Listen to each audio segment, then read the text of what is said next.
Yes? I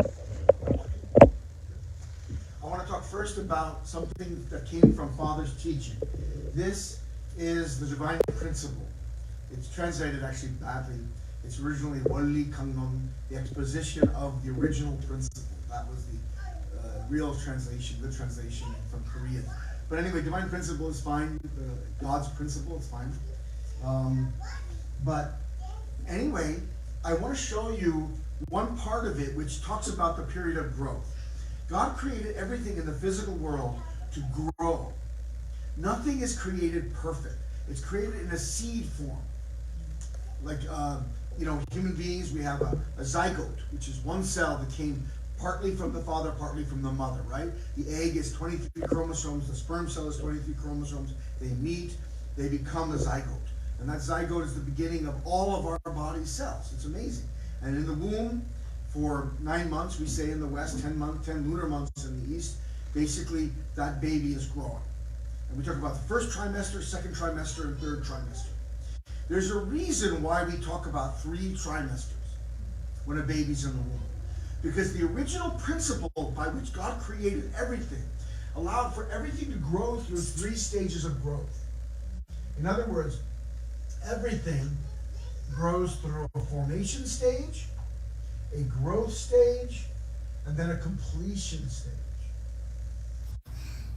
So you have a seed, or you have a fetus, for instance, and then it grows, and in the first it basically is formed, right? The baby is formed, right? Little legs here, little legs. Sorry, my artwork is not so good. And then that's the baby after just 3 months, right? And then after 6 months, it starts to look like a real baby, right? It's got a little nose and smiling face and a little bit, but it's got a big belly and little arms and legs. And then by the time it's born, at the end of that period, it has almost all of its functions, the features, and it's got like even little teeth are ready to come in and ears, and everything is ready to be a little baby and breathing and lungs and hair and everything, right?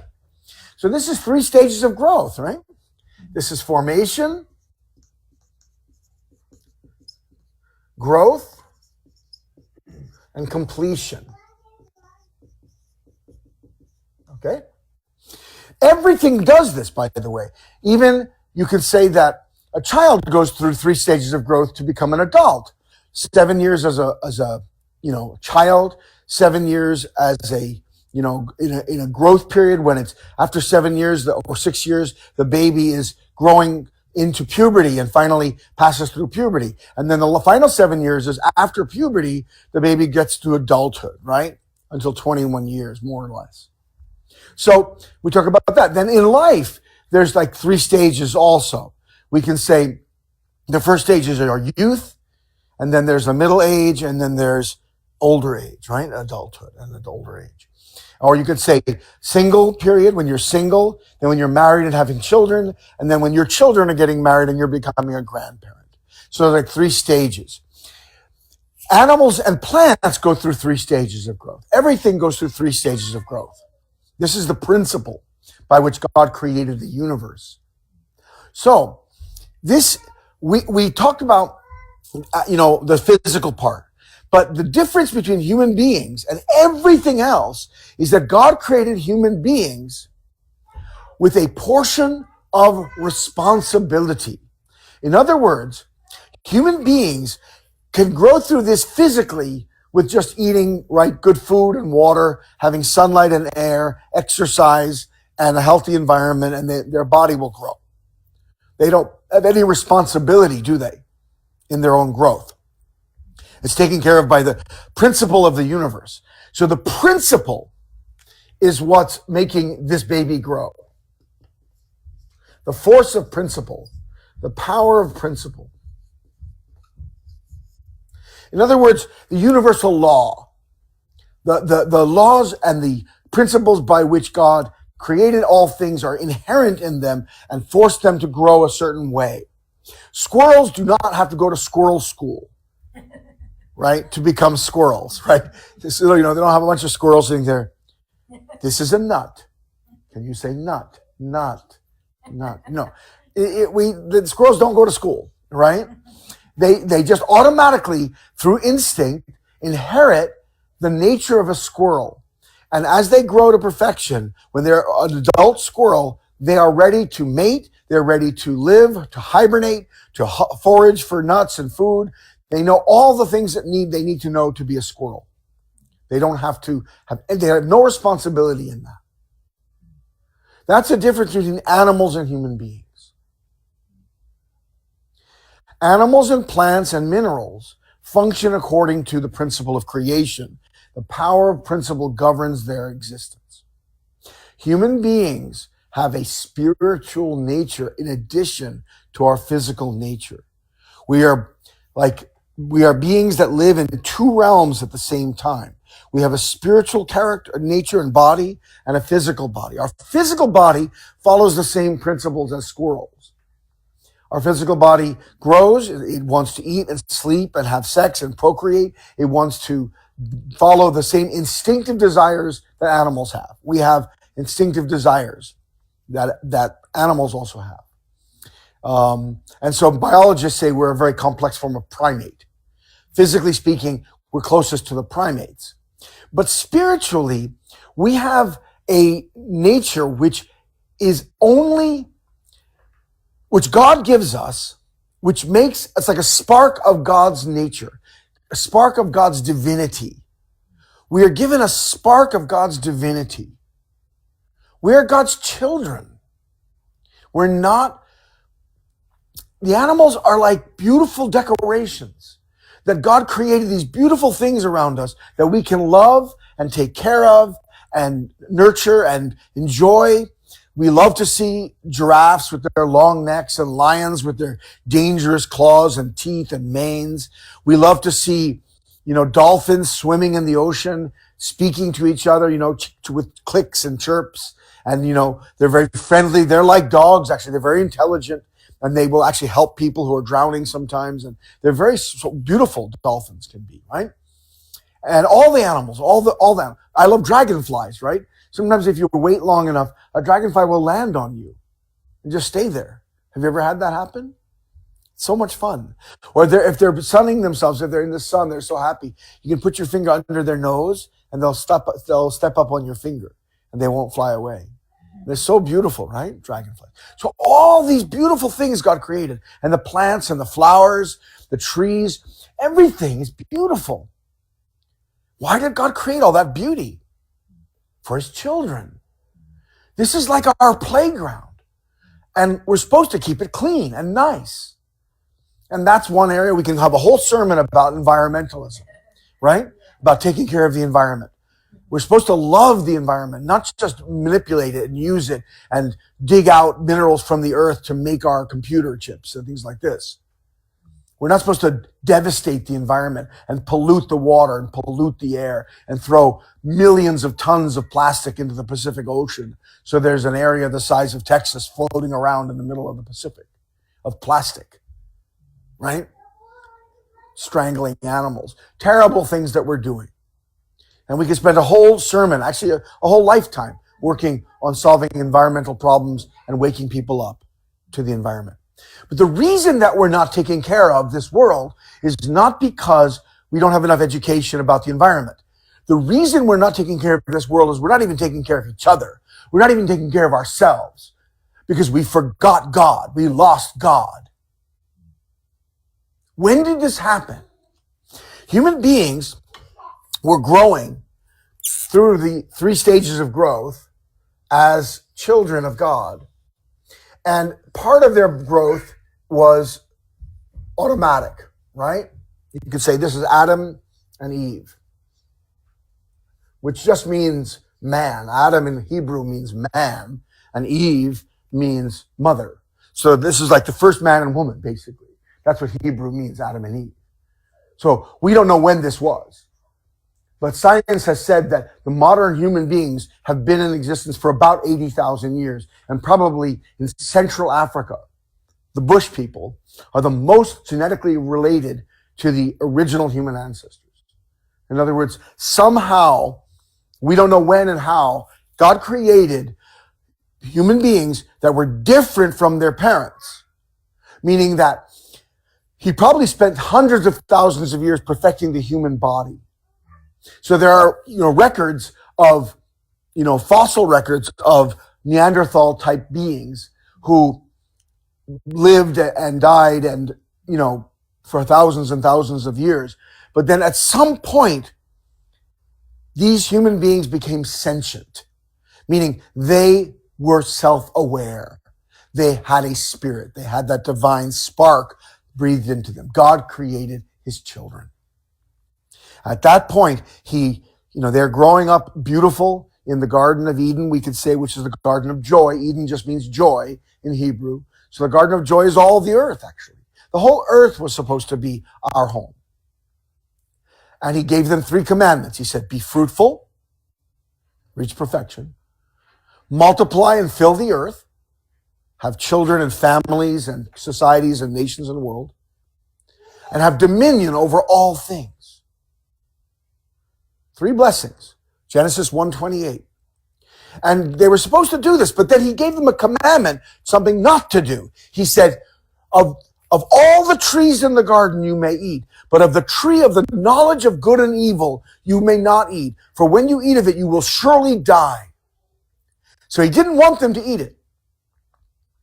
There were 2 trees in the center of the garden, not just one. One was the tree of knowledge of good and evil, but the other was the tree of life, the Bible says. So these 2 trees are symbols of Adam and Eve themselves, actually. And eating the fruit of the tree of knowledge of good and evil is symbolic of having sexual relationship with Eve. He told Adam, don't have sex with Eve yet. You're not ready. You're not mature enough yet. You've got to hang on. You got to wait. And Eve and Adam were growing, and at a certain point, something happened to interrupt their growth. And that interruption was caused by an angel, Lucifer. The spiritual beings were all around the universe. Now, spirits, like angels, do have free will. They can act according to their freedom, but they don't have responsibility to grow because they're not living in time and space, right? So you can't grow in the spiritual world. Angels couldn't grow. They were just created the way they were. That's why they were God's servants and messengers. They couldn't be children because they didn't get a chance to grow. So Lucifer was very jealous of Adam. Here's this punk kid that came on the scene in the last few seconds, and he's going to rule over me? He couldn't understand why God put him in subjection to Adam. He couldn't understand it because he couldn't see it from God's point of view. From God's point of view, Adam was the first being that could become like God, could take responsibility for his own growth. Adam and Eve could grow to perfection and become one with God. This was the goal. Here's God, divided being of dual characteristics, right? And here's Adam and Eve. And if they love each other, they create children, right? So then this is the direct dominion of God, where we participate in the creation of life, where we become like God. We co-creators with God, where we can have children through our love. So which is first, love or life? Love. Because before life comes into existence, there's love. So how powerful and how important is love? Think about it. Love creates life. Life creates lineage. So love is the beginning of everything. God created the universe. It's true. And God has a vital nature. He's alive. God's alive. But before God could create, God had love. Love is the core of God's essence and nature. And from love, God creates.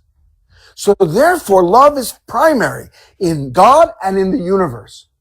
We're supposed to love the creation, not just understand it and manipulate it and take control of it. Dominion has 2 parts. Dominion over the creation has 2 parts. One part is science, technology, understanding, knowledge, being able to understand how things work and being able to use them and extract good things from the earth and from the, minerals and plants and animals. But the other part of dominion is love. It's stewardship. It's caring. It's having a parental heart. It's having sympathy and kindness and appreciation of beauty. These are not physical things. You can't measure these things with science. But the lacking of that spiritual quality is why we're killing the creation. So science cannot solve the problem because science is the problem. You see the problem? Everyone's leaning on science to solve the problems of the environment. But that's not the problem. The problem didn't come from science. It came from our heart not having enough love. So science can't solve it. Only religion, actually, and spiritual understanding and growth can solve the problem that science created of us polluting the whole world. Science created that problem. And technology. Science without love. Technology without love. Okay, so here we are. Adam and Eve growing to perfection. They're in the garden. And suddenly Lucifer comes in and he starts to tempt Eve. He seduces her. Because he knows somehow Eve is the key to Adam's success. If Adam can grow to perfection and marry Eve, he will have dominion over Lucifer. And Lucifer doesn't want that to happen. So he starts to seduce Eve. And Eve, even though she knows the commandment, ignores it, doesn't report to Adam or to God what's going on, and falls in love with Lucifer, an angelic being. This is what is meant by eating the fruit in the Bible when Eve takes the fruit from the serpent and eats it. This is taking her own sexual love and giving it to Lucifer. She's having a sexual relationship with an angel. This is the deeper meaning of the fall. And so Eve fell away from God. Then she wants to come back to God, and she suddenly realizes through her sexual relationship with Lucifer, she understands many things. She's guilty. She's afraid of God now. She's ashamed of herself, and she understands, she has knowledge of what she did wrong. And she knows that Adam was her intended spouse. So she wants to come back to God by somehow getting Adam to fall in love with her. So she seduces Adam. And then Adam falls away too. Both of them committed the sin of love. This put us in a realm outside of the principle. And all of human history begins at this point, without God. We're looking at human history as a fallen human history, not the original human history that God intended. God wanted to create a beautiful realm where families were interconnected by love and where every family could take care of and help other families, and the whole world was one big family. And where money and power and technology was not the focus, but the focus was on building beautiful families and love and having happiness and joy and sharing that with everybody.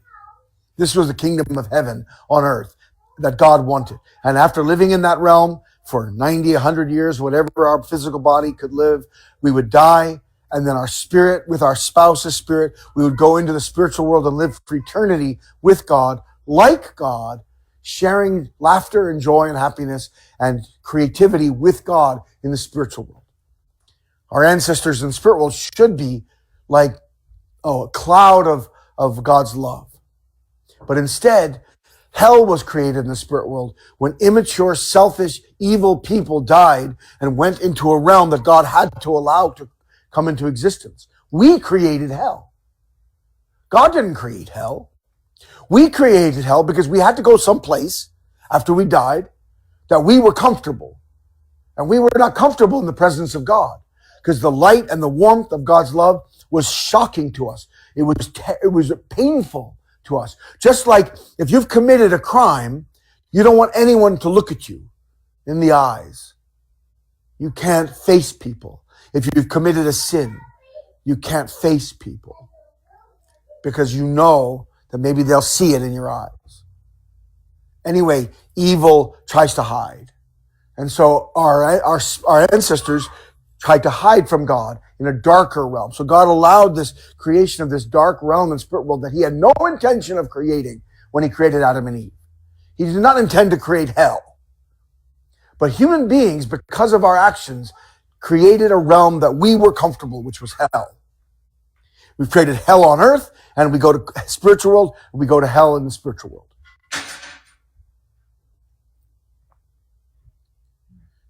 Okay, so now that's the situation we're in. God has been working since the fall.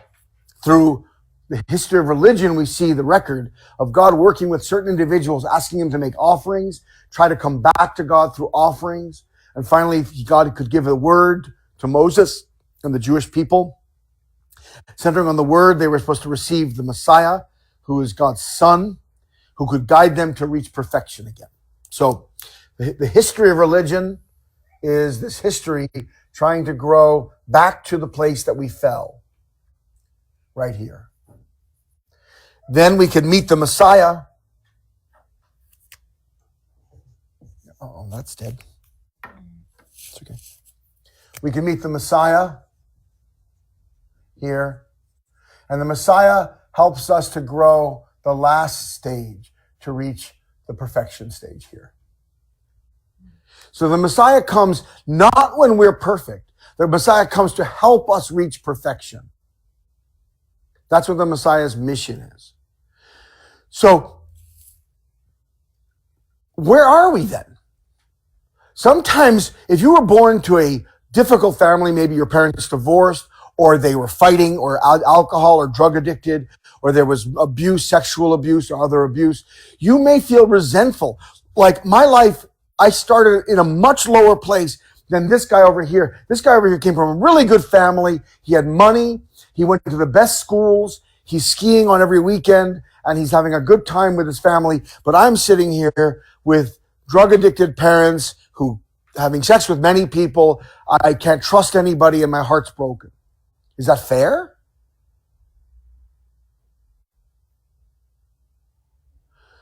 The reality is that we cannot build the kingdom of heaven until everyone can go into heaven. So if you came from a really good family, your mission, your responsibility is to hear these ideas and to go share your love with as many people as you can and bring them up. Your heart will break 1,000 times as you help somebody climbing up from, say, down here. If you were born up here, say, a good Christian family might be here. Right? This was a good Jewish family at the time of Jesus. This is where Jesus came. Jesus came here. The Jewish people, the Jewish law Moses' law could only get people to the top of the formation stage. That's why it's very much a formation style religion. It's this is right, this is wrong. It's the way you talk to a 6-year-old. This is right, this is wrong. Why do I have to do this? Because I said so. This is the because I said so phase. This is God's law. That's why the Jewish people followed the law. Jesus brought a different realm, the gospel, the good news. This is the realm of faith. This is the realm of children, like young children sharing love. This time is the law. This is the time of friendship, you could call it. Jesus said, you're my friends, right? He said to his disciples. This is like brother and sister. This is the law. This is like brother and sister having faith and growing, still growing. This is a growth period. So if you're from a good Christian family, your spirit might be like a 13 or 14-year-old level, even if you're an adult. This is the highest that Christianity could get people. And it's very much better than this and much easier than this, right? This is Jesus here. Jesus came at this point in history to elevate people. Had people listened to him, he could have guided them through the top 2 stages, and they would have been blessed by him, and they would have been close to God. They could have come to God, back to God. But they didn't listen. They crucified him. And because of the crucifixion, Christianity became a religion of faith. And for 2,000 years, Christianity, since the time of Jesus, has prepared people to receive the second coming of Christ. Now, the second coming of Christ has come. Reverend Moon came in the capacity as the second advent. he is the second coming of Christ. But human beings have responsibility in their own growth, right? God does not interfere with human responsibility. This whole realm is called the realm of indirect dominion.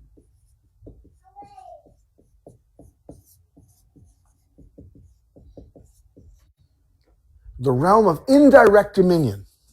Sorry. In this realm of the growth period, just as with Adam and Eve, God did not interfere with their act of falling, right? God did not stop them from falling. He saw it happening, but he cannot interfere because he created, this is how he created, this is the rules by which he created the universe. They will be free to act according to their own responsibility during this growth period. I will only guide them with words. I will guide them with ideas. I will not guide them by force or by love. Because if I guide them by force or by love, my love is so strong, God knows. I can control them with my love. I can force them to do what's right. I can surround them and protect them. But I'm not giving them a chance to do their own job, their own responsibility then. So God withholds his presence during this period of growth. That's why it's called the realm of indirect dominion. God doesn't directly dominate his children here. He indirectly dominates them through the word. This is the time of the word. That's why the commandment, right? Do not eat of the fruit of the tree of knowledge of good and evil. Be fruitful and multiply and fill the earth. These are words, commandments that God is giving, that they have the responsibility of keeping. If they do it, they reach God's realm. And this is the realm of direct dominion up here. Because God can directly dominate you, direct dominion, if you are fully mature. Because then, the direct dominion is a dominion of love. You're sharing love 100% with God. And God can be himself with you. And you can be yourself with God. And there's no control in that because you've already perfected your character. So God waits until we reach that realm. That's why it seems like God's not present. Where's God? Where's God? What's God doing? I don't see God. Where's God? Because he cannot force us to do what's right. Or it's not us that's doing it, right? God has to wait until we fulfill our responsibility. But what's our responsibility? It's very simple. Follow the Messiah. If the Messiah comes, you follow him. You listen to him. You unite with him. And it's fair. Because if you come from that difficult family, you're going to receive so much grace at this time in history. So much love. And you will grow, and your heart is already deep because it's been torn open and you've had to repair it. So if you've gone through suffering, people who've gone through suffering have deep hearts, don't they? They can. Not always. Sometimes they're really cruel and bad people. They can be evil, right? If they've suffered. But if they've suffered and there's also been love, then they understand suffering, right? They're not mean people. Sometimes people who have not suffered are insensitive, aren't they? Sometimes people who are privileged, who have been given a life of love and luxury and comfort, can be very insensitive, right? So if their job then, someone who comes from a very good family, perhaps here, is to reach down and help people. And through that process of helping people, their heart will deepen. So ultimately, we end up at the same place. It's fair. It's fair. It's like a disaster. The Titanic is going down. You know? If we're all helping each other, getting in boats and stuff like this, if we're all helping each other, the disaster, you know, everyone is suffering the same. Everyone's suffering is the same.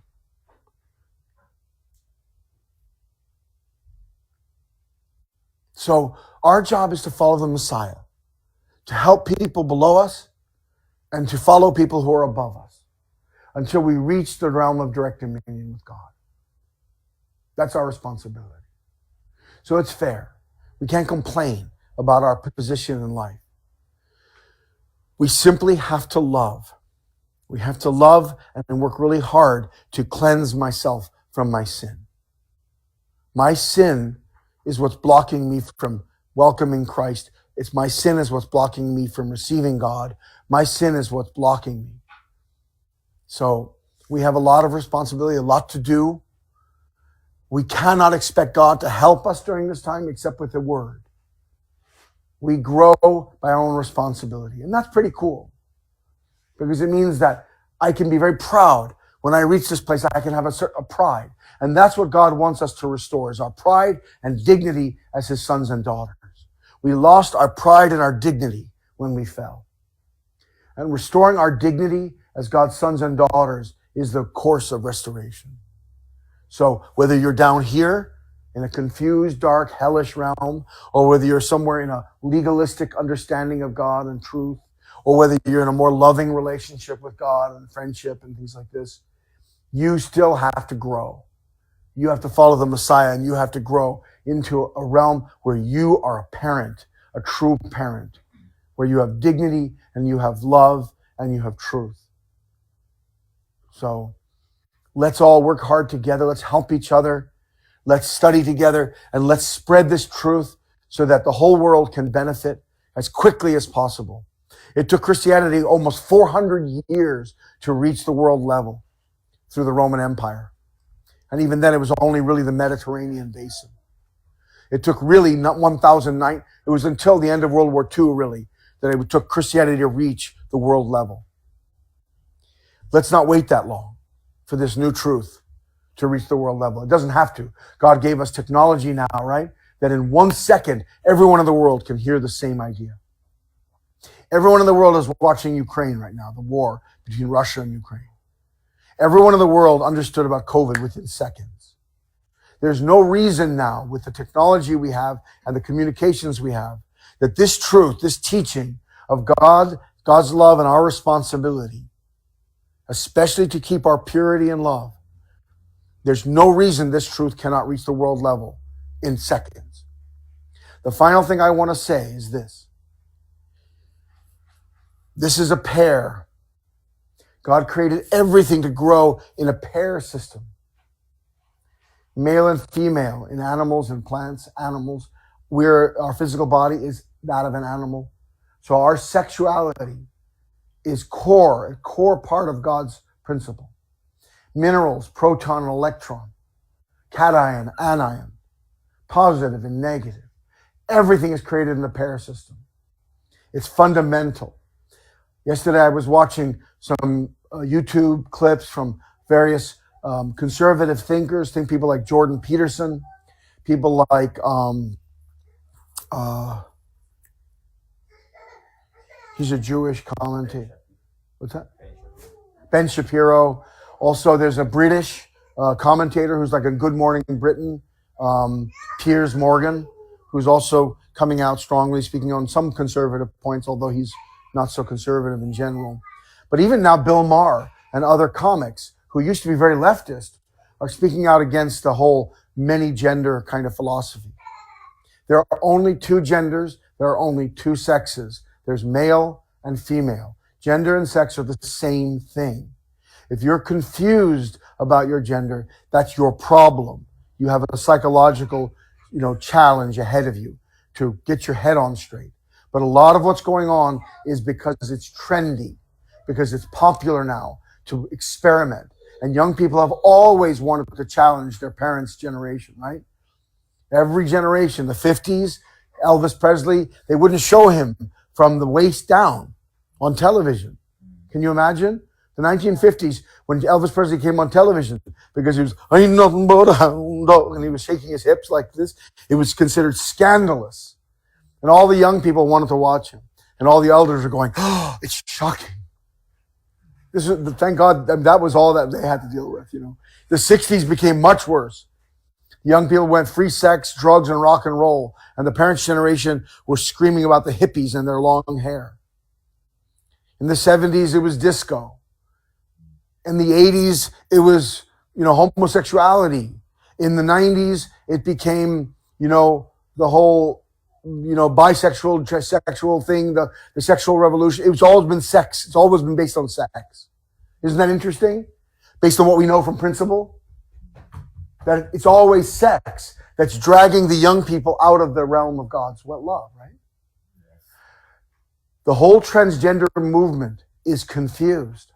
They have to stop. There are only two genders. There are only two sexes, man and woman, male and female. You are what you were born. If you're not happy with that, that's a problem. And you have to deal with it. You have to pray. You have to get psychological counseling. And in some cases, maybe even hormone therapy. But in the hormone therapy in a good way, like if you were deficient in testosterone as a young man, you may develop sexual feelings toward the same sex.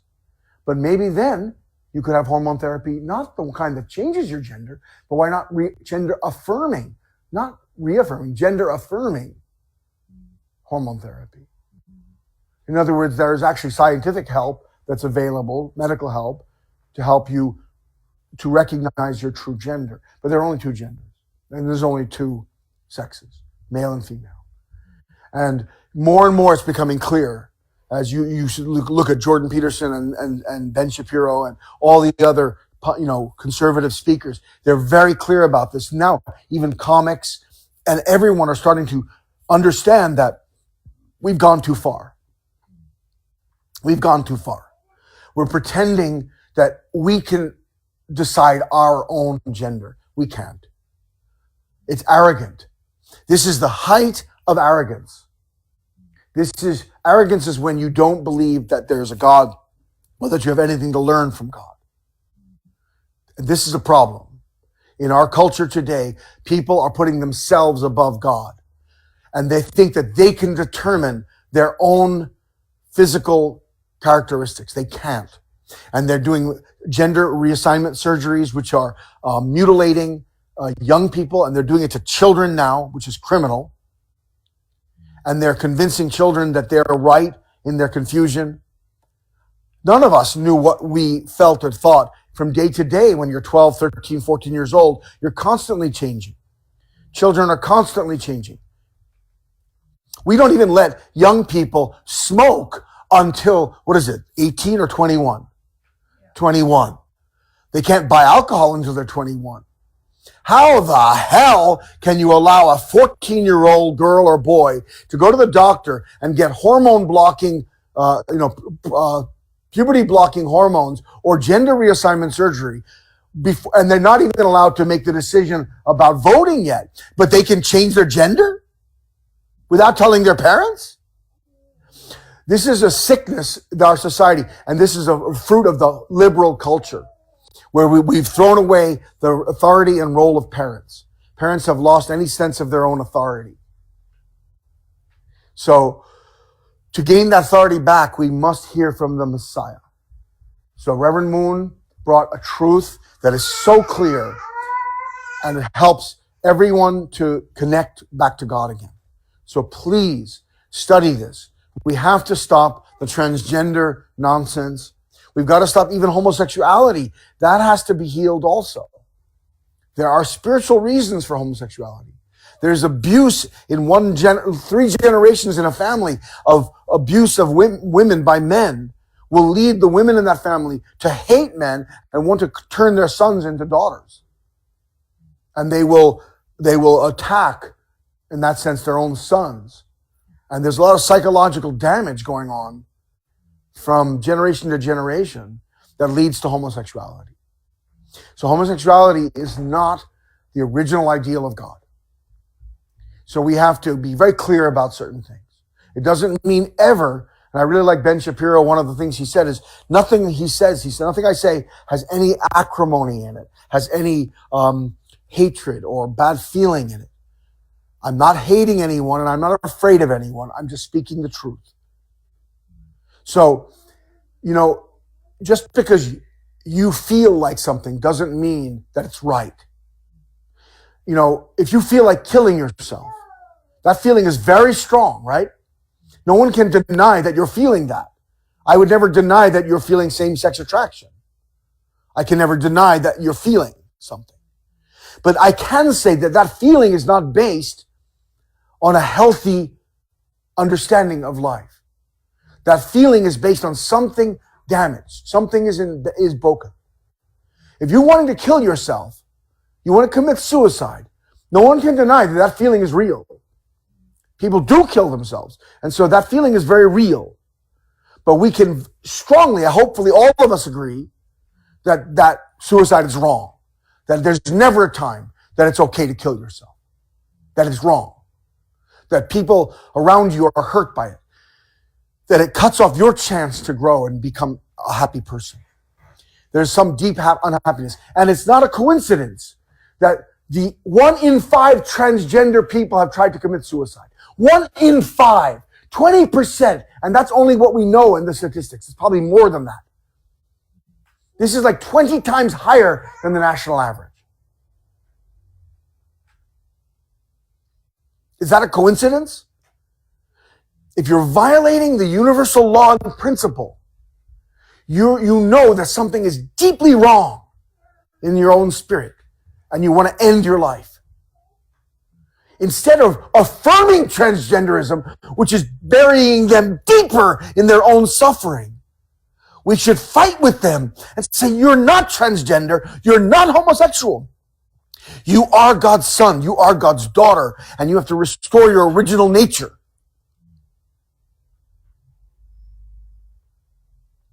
So if we win this battle of love to restore true men and true women to their original positions, and then we can receive God's blessing in marriage and marry and have beautiful families, we can end suffering in the world and build the kingdom of heaven on earth. And if we don't, we're going to create a hell like we have never seen before.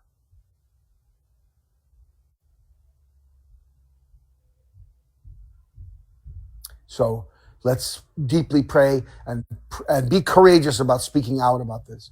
It's time that we speak out. Please join me in prayer.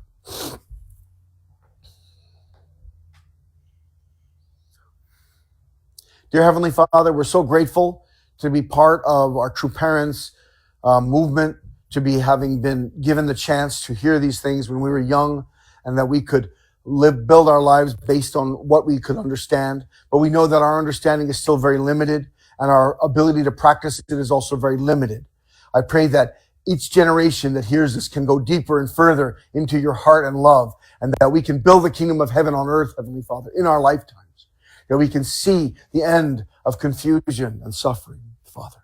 I ask your blessing on this day, and I pray for everyone listening, especially people who think that they are, gender confused or gender dysphoria or homosexual or also misusing love in any way, that everyone can have a healthier relationship with you and understand you and receive your love and find their true identity as men and women.